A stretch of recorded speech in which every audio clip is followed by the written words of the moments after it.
This is like a routine normal pelvis, right? If we get through this part, then the next parts will be very easy. All right, so we're going to start with the normal anatomy. This is a T2 sequence, right? For all the first years who find it difficult in identifying MR sequences, this is a T2 sequence because you have got bladder, and the bladder is showing hyperintense signals, which is a signal of fluid. So this is a T2 wave sequence. Correct. So I'm going to focus the structure for you. What structures are these? One is on the either side. One is this. What structures are these? Yes. So they are round ligaments. All right. Perfect. And what structure is this? This is the bladder. So when we talk about the compartment, the anterior compartment, so what I am going to do is I'm going to divide it into 3 parts, right? Can you see the line that I'm drawing? Yes or no? I hope you identify the line that I've drawn. I've drawn 2 lines. Can we all see?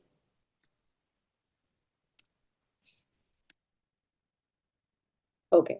So then we have 2 lines. One which is anterior to the cervix and the other one is anterior to the rectum. All right. So by drawing these lines, we have divided the pelvis into 3 parts. One is anterior, one is medial, and one is posterior. All right.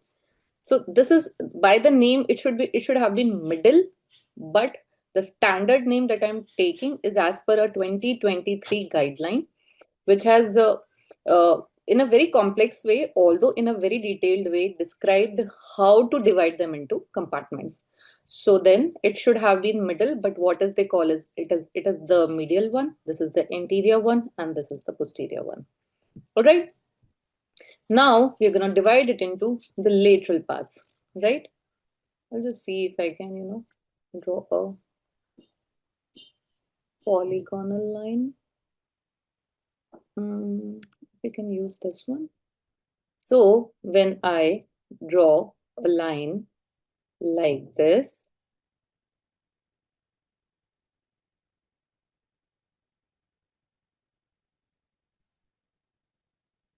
I don't know why it's not drawing now.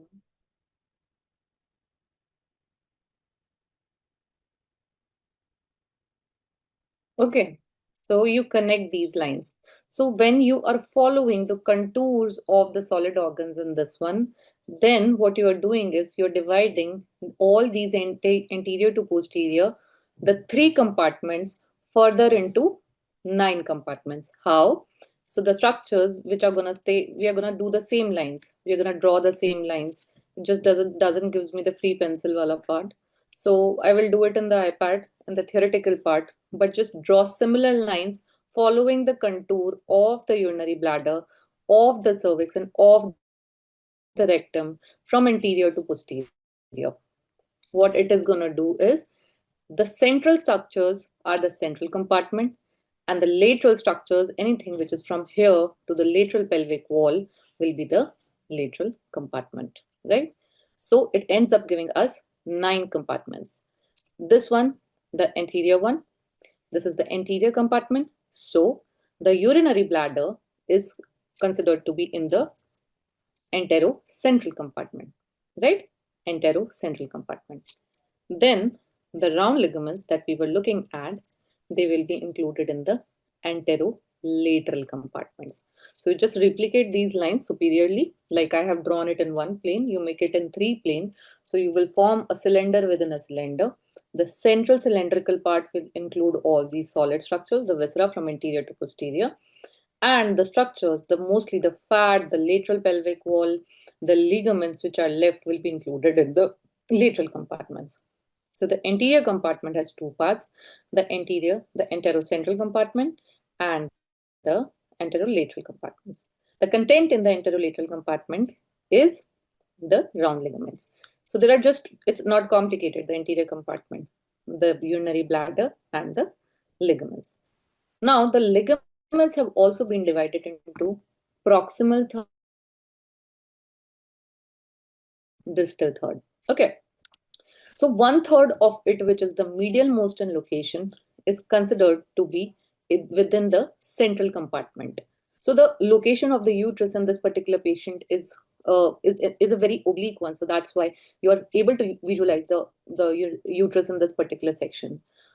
If you want a relatively easy, if you go back and try to replicate, maybe you can try to replicate in a perimenopausal patient. So what happens with the perimenopausal patient is that the uterus contracts, right? And therefore the compartmentalization is relatively easy in a perimenopausal patient. Why I chose this patient is because the ligaments are better visualized in a reproductive age group patient rather than a perimenopausal patient, right? So you can go back and try on that one.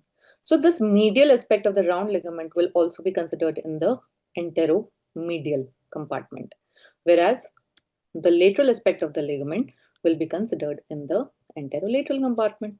So this is the only structure which is present in the anterolateral compartment.